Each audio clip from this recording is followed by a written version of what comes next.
Welcome to Remix EQ Live, amplifying equity with a mix of information, interviews, and inspiration. I'm your host, Dr. Erica Tate, and today I'm streaming live from Savannah, Georgia, where I live. And so, for those who are joining us today, please drop a greeting of choice in the comments. Hello, what's up? How are you doing? Let us know where you are joining from and the equity work that you do or aspire to do.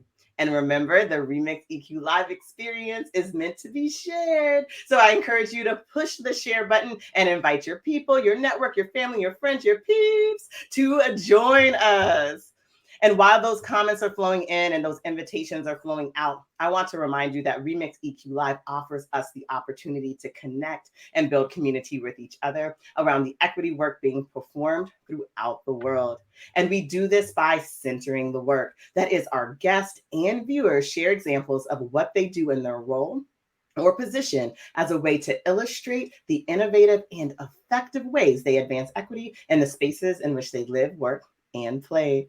So, throughout the show and in the comments, I invite you to also share what you do to make the world a more just place. This is season 2 of Remix EQ Live, and today we have another interview show. We are remixing Ayodele Harrison, Senior Partner of CommunityBuild Ventures, and Dr. Christopher Small, Director of Educational Leadership at Florida State University. For today's show, we are going to rally our conversation around Black male leadership in education. So let's kick this remix off. Dr. Small, welcome. I invite you to introduce yourself. And as you do, please share any career twists and turns that have led you to your current role. Good morning, Remix EQ family and friends. I don't know if I did it as well as you did, but I mean, with your energy, you got to have something. But I'm super excited to be in the building this morning to share with you all a little bit about what I do. I currently serve as the director of our online educational leadership master's and specialist program at Florida State University. And prior to doing that, I have spent almost 12 years as a school administrator, assistant principal, and principal in Tallahassee, Florida. And so this work comes as kind of a next step for me in terms of now looking at how do I also recruit and retain future school leaders in our schools. I will say that I never intended to go down the pathway of education. I really wanted to be a lawyer, and my background is political science. And I started working as a substitute teacher and then a GED teacher. And lo and behold, kind of opportunities kind of came up from there. And it's been a blessing. I think this has been a career that I may not have picked for myself, but there was a plan for me. And I'm thankful for kind of all the individuals that served as kind of stepping stones for me to get to where I am today. And I'm glad to be here this morning. All right, thank you and welcome. And Ayodele, please introduce yourself and your career twists and turns. Yeah, thank you very much for having me. And it's great to be on the call with such wonderful folks like yourself and Chris. Appreciate you very much. Or excuse me, I'm sorry. Should it be Dr. Small here? Chris, We can do Chris. Chris Okay, because listen, we were doing the pre-meeting and all this other type of stuff. But anyway, so thank you, Erica, for inviting me on to your show today. So I'm Ayodele Harrison, senior partner of education with CommunityBuild Ventures. One of my passions is about helping Black male educators scale their leadership skills through training and coaching. And part of that work also means directing a signature initiative called BME's Talk, where we create and curate safe, rich spaces for Black male educators to connect, grow, and lead. And so I'm originally from Seattle, Washington, have spent time in a lot of different places, but you said career twists and turn. And so in thinking about that, it takes me back to, for those on the show who don't know, Eric and I were in graduate school together at UC Berkeley. And so one of my first twists was while I was earning my master's degree in civil engineering, similar to you, Chris, I wasn't thinking about teaching. I wasn't involved in that. One of my statistics classmates was like, I think you'd be good at teaching. Why don't you come and do some summer work with me? Listen, that was back in the summer of 2001. I did a summer, we didn't call it STEM at the time, but it was science, math, technology work. And I caught the bug from there, right? 4 years later, I had my degree, my certification in teaching, and then I decided to move out of the country to South Africa. So I ended up leaving California and moving to Johannesburg to teach. That was another turn. Then in year 16, right, I actually quit teaching as a classroom teacher. So wanting to grow and develop as a leader and not really knowing how to do it, I got happy feet and was saying, man, the school that I'm currently at, I'm not sure how to advocate for myself. I'm not sure how I can grow in that area. And so I end up quitting to move into a working for a teacher preparation program. And so, and then in, year 22, which is this year here, I launched my first Black male educator leadership incubator, where we're about growing Black male educators in the field of leadership. So I'm excited to be on the call to share what we do and to learn from this community about the work that's being done around the country.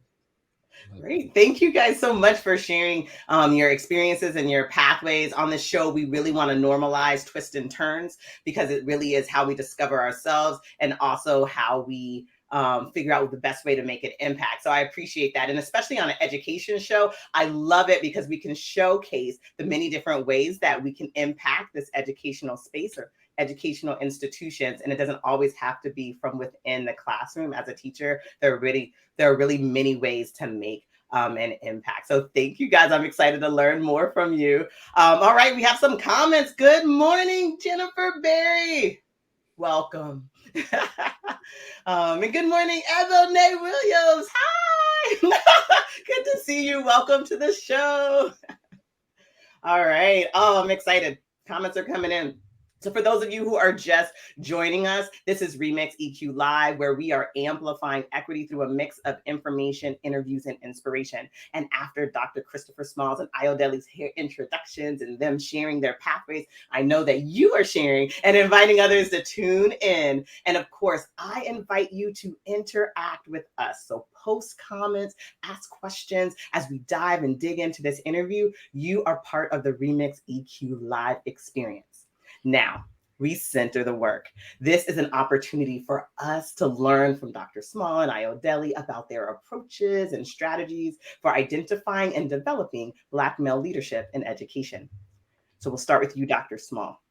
In your role as Director of Educational Leadership at Florida State University, how do you create more opportunities for Black men to pursue leadership in education? A few things. And so thinking through some of the frameworks that I think our institutions of higher education have in place, starting with admissions. And I think through the lens of, in order to do the work, we have to also think about the systems that come into play as they're trying to enter the field. And so if I can't even get through the admissions process, I'm stifled. And that also kind of rolls into play in terms of the representation that we see in our schools. And so one of the things that we've done at the university level and program level is eliminate the GRE. As being one of those kind of barriers for success. And so as you're looking at a candidate coming in, yes, test scores, may give you some sense of what they're doing, but in the field of education, there are so many other factors that play into quality education and what people bring to the table as educators. And so as a department and as a program director, looking at how do we evaluate those admission criteria to make sure that we're looking at the whole entire package and not just a single isolated numerical test score that research has shown is not an indicator of success in a program. And being one of those students who did not do well on testing, I was one of the students who came through this type of program that had to come in on kind of this probationary status piece. And, 10, 15 years later, I'm successful in my field. And so looking at how do we also do the same thing for graduates that are coming in particular for Black males that are trying to enter the program that may be stifled by those frameworks. I think the second thing is intentional recruitment. And that kind of lends itself to how do we tap these individuals on the shoulders? In many cases, we see that, hey, they're in the field, they're teaching, they're doing great things, but they aren't the ones that are being tapped to say, hey, come on, let's give this a shot. And so as a director, being intentional about going to those spaces and into those schools to identify candidates who lend themselves to having those leadership qualities that just need some additional nurturing. I think that lends itself to also just the mentoring and the representation in our program. And in the past 2 years, we went from me being the only Black male educator in our program to 5. And so intentionally identifying individuals from the field that are in this capacity to ensure that they're also pouring back into incoming leaders. And representation matters. And so going through a program and having experience to touch 5 different Black males along the way, not just for the Black males, but for the program in general, I think has been beneficial. And then supporting them through that process to ensure that we're able to retain them once we get them into the program is going to be important for us kind of developing that pipeline moving forward. Oh, thank you so much. I appreciate you sharing how your role allows for you to make like systematic and structural changes, like removing tests as admission scores, staffing, right, your team with Black male educators so that they're not only like their representation and who they are, but like their perspectives and their experiences are become part of your program and part of the curriculum and the teaching. So I appreciate you sharing, and we look forward to hearing more. Ayodele, I know that you also approach this education leadership space with a spirit of and a spirit and intent of development and capacity building with Black male men. So in your role as a senior partner at CommunityBuild Ventures, how do you attend to racial equity as you develop Black men as educational leaders? Sure. So I'd like to first start with the working definition that we use at CommunityBuild Ventures, and it comes from or adapted from the Center for Assessment and Policy Development. And what we say is racial equity is when race no longer determines one's socioeconomic outcomes, and when everyone has what they need to thrive, no matter where they live. And so when we talk about Black male educators, I believe that they are innovators, change agents, they are genius, unicorns of unicorns, super special, and all those other things. They face many challenges in their schools, because if we look at the equity of like what they need to thrive, some of the challenges that Black male educators face is social isolation. They face inadequate professional development, stunted career growth. They also sometimes find themselves in hostile work environments, workplaces. Sometimes that is through interpersonal relationship with adults. Sometimes the school is in a community that's been historically under-resourced, and that comes with so many challenges, extra lifts that we have to make sure that we're providing this environment for them. And so when we're talking about racial equity and having Black male educators thrive, it's about what do they need to be successful? How are we instilling in them? And so with our work in leadership development, what I do is focus on building, creating affinity and connection, because Chris had said I was the only one that was here, and I've been trying to build that. That is a very, very common experience in K-12 and also in higher ed as well. We know in the K-12 space, it's less than 2% of Black educators make up the teaching workforce, right? And so, so connection and affinity is important. Also training and development. And so part of the individual thriving component is ensuring that our men are enhancing their emotional intelligence, right? How are they managing, understanding, navigating, and using their emotions in a positive way to relieve stress, to communicate effectively, build empathy? So we work around helping them, equipping them with the skills, the knowledge, the tools, and giving them a place to practice. That's one of the ways that we are developing and attending to racial equity when we're talking about Black men in education and leadership. Oh, thank you so much for sharing. I appreciate that. I appreciate talking your definition, as well as just talking to the emotions that affect how we feel in the space, right, as we're becoming leaders, and how it affects how we lead, right? So I appreciate that. Let's see if we have some comments. We have from Janie. Good morning, everybody. So excited to rally this morning, and we're excited to have you here as we talk about this very important topic. Thank you very much. And then, hey, Brianna, hello. She says, I love the pivots to purpose. Yes, yes, these decisions for like career path changes were on purpose. And if they weren't, we're so glad that they happened for you guys because of the impact that you're making. And then Georgette says, good afternoon, everyone. So yay, we have people coming in. Thank you guys for sharing what you do. I know I and the Remix EQ Live community are always very appreciative when guests come on and they share examples or strategies and approaches like you just did for how you're advancing equity in school and community spaces. It helps us to connect and visualize the work that you all are doing in the field. And it also helps us learn from and with you about the experiences and the people you serve, and in this case, Black male educators. So Dr. Small, Ayodele spoke a little bit to kind of challenges that Black men face in education as they're pursuing Black leader, as they're pursuing educational leadership. So what are two of the most significant barriers or challenges that you found in your work for Black men who are pursuing or advancing as leaders in schools and districts? And then what structures or supports have you put in place to address these? And as Ayodele was speaking, I was writing down this list of things, starting with social isolation. That's kind of one of the first things that kind of comes to mind. But thinking through as being a Black male, having experienced all of this as a person as well, comes into play in terms of how we respond to the work. And if I had to narrow it down to two, I think part of that kind of lends itself to that mindset of seeing themselves as being an instructional leader in a school, where they are not the norm. And so in many cases, I find that, for our Black males who are in our school system, sometimes it becomes almost a pigeonhole, so to speak, in terms of some of the nuances that they experience in terms of they are assigned or asked to be the coach on the school campus, or I'm asked to take care of discipline, or you want me to help out with dropout prevention, or you want me to help with the community outreach.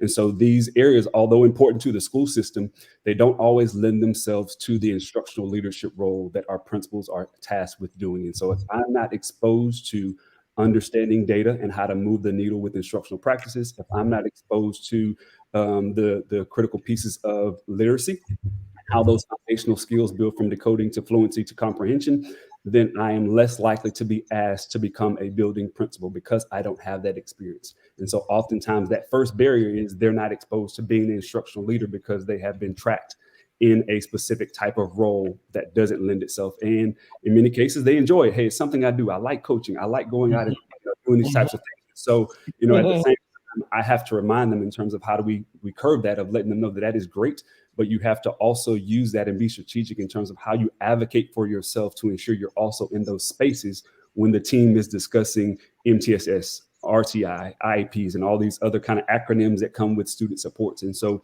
ensuring that they have that support in our program of knowing how to advocate for yourself. Although you love this piece, if you want to make this kind of transition, here are the other things that you have to be skilled at doing. But it becomes kind of this anomaly for them because they're not used to seeing themselves in those spaces. Oh, that's what these individuals do because they're strong in reading and math. You can do it too. You just haven't had that exposure. And so how do we also demystify that process? I think in terms of once they get into the position, it becomes another cycle as well of you're hired and you're placed in the Title I school or the low performing school or the school that has the high ESOL population or Haitian population, where there's some dynamics there that honestly, in many cases, our white counterparts don't want to deal with or can't deal with. And so then you're also tracked to be leaders of school systems that lends itself to some of these other things that Ayodele spoke about in terms of the environment and the lack of resources. And so I'm going to place you there. If you don't perform, I'm moving you out, but I'm also only going to give you enough resources that are equal to what everyone else is getting. And so then we place this equality piece of, oh, they only have one dean of students, or they only have one secretary, or they only get $20,000 for this. Why do you need more?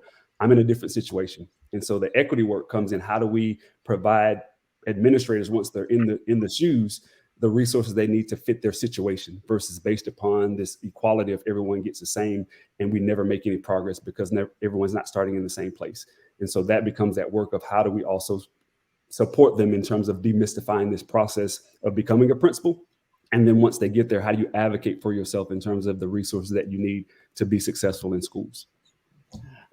Oh, thank you. It's like, there's so much there in a very good and rich way. I'm like, whoa, yes. Yeah, I love it. No, I appreciate you talking about building the capacity to be an instructional leader, and how either before or when you get on the principal or the school building leadership track, how you can be pigeonholed, and how you often see like assistant principals over discipline and the things that you mentioned, and just talking about how your program really works to build that capacity. So not only do they see themselves as instructional leaders, you're giving them the tools so that they can achieve that. And then I also appreciate the learning and development so that leaders can be advocates. Advocates not only for their school and their teachers and the community around it, but advocates for themselves, like bringing resources so that they can be successful in their environment, and they can be successful in moving through, so that they can take those lessons learned and make a larger impact if that is their goal. So thank you so much. Ayodele, I would love to talk with you a little bit about like your facilitation and like, so how are you when you bring Black men into these affinity groups and into these spaces, and you're helping to develop and build their capacity to be educational leaders in schools and communities? Like, what is unique and effective about your facilitation with Black men that supports them as educational leaders?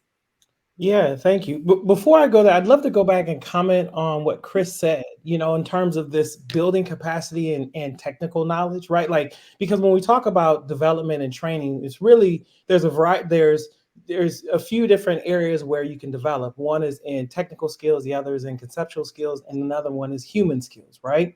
And so it's interesting, and Chris had brought up technical skills, that I wrote a piece and published it on LinkedIn that basically said, are Black men educators spending too much time with their students? And it was a salacious clickbait, but it was really talking about what Chris was saying, is that there's this commitment to being in our children's, our youth's lives, whether we're coaching, whether we're running after school programs, whatever capacity that we might be doing. And I love how Chris said, like, those are great and they're so needed. I coached, I did Boy Scouts, I did STEM programs, you name it. I did girls basketball, boys football, flag football, like I did it all. But I now, looking back, wonder if somehow that inhibited my professional development, right? To becoming that instructional leader. Because I remember when I coached football, like I was teaching in a middle school. We got out at 3:30. I had to be 10 minutes away at the high school to be able to coach football from 4:30 until 6:30. So what did that mean? I was getting out of the building fast. So I'm grabbing my stuff.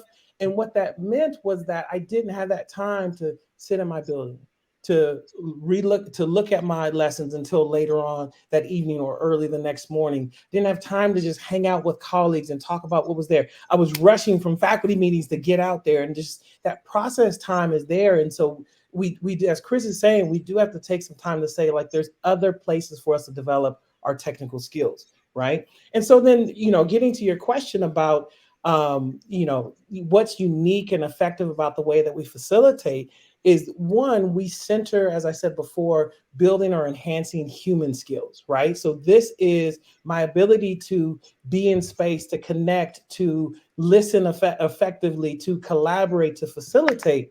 And what's really interesting about what I found over my 6 years working specifically curating and holding space for Black men is that we often enter these spaces very nervous, right? Very on guard, with, some might say, with a mask up, right? And so because we are nervous to engage, and I would say, and this is a quiet secret, but I've also written another article about this, where it's saying, I, as a Black man, hesitate entering environments with other Black men because I don't know how I'm going to be perceived, right? I don't know if someone's going to put a title in front of me and I don't feel as smart, or I'm a teacher who's been teaching 10 years and I'm in the room with a superintendent or a principal. Are they going to use that against me? Some of the men who've engaged and come into our space have talked about, like, they're nervous about learning alongside other Black men. So what we have to do is create what we call a container, a place for Black male educators to be brave in there, right? So that we can actually learn and be open with one another. So it's interesting because we have affinity with each other with our race and our gender, right? And you would think that would mean that we're good to go. In so many aspects we are, but we're also nervous. And so one of the things that we really focus on is in the space is de-emphasizing a single voice as the expert in the room in order to honor the expertise, cultural knowledge, and lived experiences of others. So we're used to entering professional learning spaces where our voice isn't welcome. Our voice isn't there, or we have to be the expert because people are looking at us. So we're the only voice that's there. So when we come together to learn in these learning spaces, affinity space for Black male educators, we're guided by this cultural principle, what we call a commitment to learn, to say we're going to de-emphasize a single voice and make sure that everybody's lived experience, culture, and expertise is able to shine no matter which position paraprofessional, instructional support person, teacher for 20 years, teacher for 2 years, principal. That's what we're doing. And that's what's unique about the way we facilitate these leadership development spaces. Oh, I love this, like this curating and holding space. And I appreciate you talking about like the emotions and fears and kind of vulnerabilities of coming into these learning spaces, even if they include people who have shared experience, there's still something else that's there, and trying to figure out what that is and to facilitate to ensure that everybody has a chance to learn from each other. And I love de-emphasizing single voice as experts. I just think that's a powerful principle that not only is guiding the work that you're doing, but guides a lot of work that we do as we're trying to advance equity across disciplines and fields. Brianna says, I love that perspective. Yes, everyone has a value to bring. Absolutely, absolutely. And Beverly Small, any relation to Dr. Christopher Small? Your mom. Oh, your mom! Yes! And I'm going to say it like a thank you for being the example as well as showing the example. Yes, yes, I love it. Oh, I love mom cake.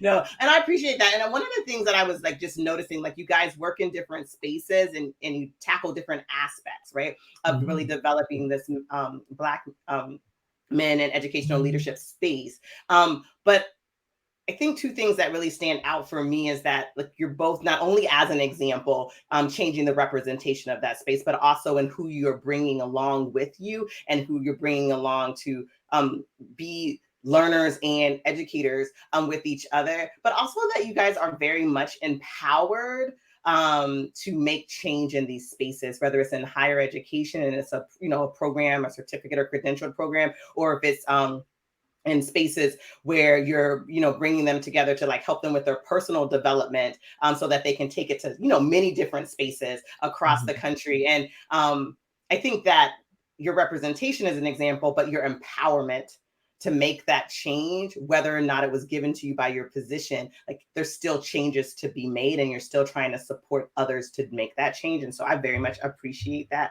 I just love like hearing all the things. It's really great. And then I do, as we start to come to a close, we've heard throughout the conversation why it's important to encourage and make changes and build supports for Black men in education and those who are pursuing leadership, so that they can advance and what impact that they would give. And of course, for us, like we've mentioned how it's important for Black men, Black people to see other Black men in leadership from or even with them throughout their careers. But we know it's not only important for us as the Black community to have Black men show up and be supported as educational leaders. I mean, it's important for everyone to see these examples. So Dr. Small, could you remind us why it's important for non-Black people, white men, white women, to have opportunities to learn from and be led by Black men? And as Ayodele was talking, I thought about it's a podcast or YouTube that's entitled "The Problem of the Single Story" by Adichie, and she talks about that narrative of as a African American female coming from Africa, there was a perception of that she had to come from this impoverished community, that she didn't know how to read, all these kind of nuances about who she was prior to them getting to know who she was when she got to America. And that reminds me just kind of the importance of what you just asked in terms of that single story, that single narrative of what people may perceive as being the truth about Black males, oftentimes carries a lot of weight, and ties into even some of the the white fragility that we see in terms of the nervousness that comes about in being in a space with a Black male, because we have yet to have those courageous conversations, and have that open dialogue about those lived experiences, how they have impacted us, as well as our collectiveness in terms of we are all still in this together. And we're coming from different backgrounds, but if we never take the time to explore those backgrounds and those differences in terms of our lived experiences, we stifle ourselves in terms of growth. And we also place that framework and those things that are that can be seen as races, and frameworks that prevent our elevation as a collective whole if we never have that dialogue and understanding microaggressions. And so for my students of color, as well as my white students that are in our program, getting them into a space of understanding that we have to hear these different voices and lived experiences if we're going to lead our schools. It is very rare, in many cases, that you're going to be in the same school and or have a school that is completely homogeneous in nature. And so how do you not only, deal with not just our Black males, but also just students of color in general, in terms of making sure that they all have a voice and a space, and recognizing that in our schools as being an important value and an asset and not a deficit. And so that shift from deficit mindset, or thinking that because you are this way or because you look this way, then you must be here, versus seeing that as a value. In many cases, our Black male students and Black female students, they're very vocal, they're very creative. And so how do I maximize those versus seeing those as being a deficit in my space of learning? How do I use that to their benefit in order to ensure that they are exposed to leadership and opportunities just like their white counterparts? Is going to be important. Thank you. And Ayodele, I wanted to allow for you to chime in if you want. No, I'm fine. No, I'm joking. It's like, no, he has something to say. Well, I think, well, here's the thing. So as a Black man who was once a Black boy, a Black baby, a Black first grader, a Black fifth grader, a Black boy who was in high school, I've had a unique experience and somewhat of a shared experience with Chris, right, through this. And so it's important.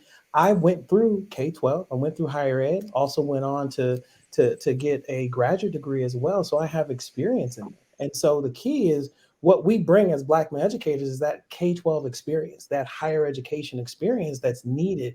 And Chris has mentioned that voice, but it's really that cultural knowledge, that lived experience, but then also there's innovation in us, right? Like there's ideas about how we want to innovate and be change agents in these spaces. And it's so important for us to be there because we might be missing out on a genius idea. And so that's how non-Black educators, non-Black students are benefiting from us in that presence. That's just one other way. And I'll stop there because I'm seeing the time. Yeah, no problem. I think we have a comment from Stephen King, and I just wanted to say it because I can say it, your name the way I want to now. Bro, I know! It's always good to hear about the awesome work you're doing. Thanks for allowing me to sit in. And thank you, Stephen King, for sitting in with us. I appreciate it. And letting me say Ayodele's name, Ayo. and thank you, Brother Stephen. I mean, he is still my pastor when we were in Oakland, California. And so he was and still is a powerful mentor for me. So as a pastor, I consider a Black male pastor as a Black male educator as well. And so he's an important Black male educator in my life. I learned a lot from him. So thank you, thank you, Stephen, for your support and encouragement. Yeah, this is so great. Oh, so we're coming to close. And so as our Remix EQ Live community knows, each episode, our guests drop knowledge. They drop inspiration on how to make the world a more just place. And you guys have done just that throughout the show, sharing your stories, your practices, bringing your experiences and your feelings to the forefront. And so we appreciate that. And so I want you guys to drop one last piece of inspiration on us in 30 seconds or less. Each of you guys are going to take a chance to answer. Yes, you can do it. Why are you inspired to keep centering your research, practice, and programming on Black men as educational leaders? And I'll go, Ayodele. 30 seconds. Okay. 2 days ago, I had a wonderful conversation with a Black male educator who is in his early career. And he had been a part of our leadership development experience. And one of the things he had was an expanded emotional vocabulary. He used to always say, I'm good or nothing at all. And one of the words he expanded to was being able to say, I'm tired. Traditionally, tired in his community, by his words, meant that you were weak, you were lazy. And so in our space, he realized that tired actually opened up to a whole world of other emotions that he can now begin to articulate more effectively. And so as he's leading people, he's learning this language about being able to articulate more effectively how he's feeling, understanding others' feelings. That's what inspires me, is the growth, the development, the beauty of Black male educators in that space and working with them consistently. Thank you. And Dr. Small. Kind of along the same lines, I'll say there's purpose in the process. And so as we've seen, without much filter the last few years in terms of our country has gone through a lot of turmoil, and it can be very, very daunting in terms of just racial battle fatigue, or feeling as if you're in these spaces and having to fight constantly. And so I'm just encouraging educators and community members to continue to stay in the fight. If you need to take a reprieve, take a break, but come back. There is purpose in that process. I have a 10-year-old son that has been kind of watching these things unfold. And so I've never would have imagined having to have some of the discussions I've had to have with him over the past few years about what's taking place. But knowing that the choices that we make today, that I make today, as a Black male, will impact his future and the future of so many others that are coming along. And this generation that's coming along are fighters as well. And so I'm expecting and hoping that they will pick up the torch to continue to do the work in order to make our world a better place for us all to live and enjoy in as we move forward. Thank you. Thank you so much, Ayodele. Thank you, Dr. Small. I appreciate you taking time out of your very busy lives and so generously sharing your knowledge and experiences with us. The Remix EQ Live community is glad to have spent this time with you. And you know you are always welcome back. I'll find some other people to remix you up with, or I might just bring y'all back. Yeah. Because this conversation was really amazing. I will be back on Friday, September 23rd. At 11:30 a.m. Eastern. We are remixing to diversity, equity, and inclusion, DEI professionals, Rahime Ramazani, who will center religion in our DEI conversation as she shares her approaches to Muslim inclusion in predominantly non-Muslim organizations. And Vivian Aqua, our first global guest, will center wellness as we talk strategies for workplace inclusion. So watch your feed, check your inbox so that you have the details to tune in to the next show. Until then, visit the Remix EQ Live webpage for past episodes and more information about our inspiring guests and upcoming shows. Learn why Raleigh is the battle cry for this season of Remix EQ Live and how we recognize, appreciate, learn, love, and take care of you as you work to make the world a more just place. And while you're there, please poke around the website just a little bit, learn more about my business, Blue Knowledge, which advances equity in schools and communities. You can also follow us on LinkedIn. And of course, you can connect with me here in this space. We have some comments. Oh, Dr. Shelley! Dr. Erica, thank you for providing this much needed forum. Thank you for coming to this forum. That's how it becomes a forum. And then Jennifer Berry, thank you. I'm glad you were able to be with us today. And thank you to everyone in our Remix EQ Live community for your engagement and your comments and your encouragement and your rally, which keeps us all inspired to carry the torch, stay in the fight, and make this world a more just place. I'm your host, Dr. Erica Tate, and this is Remix EQ Live. See you next time.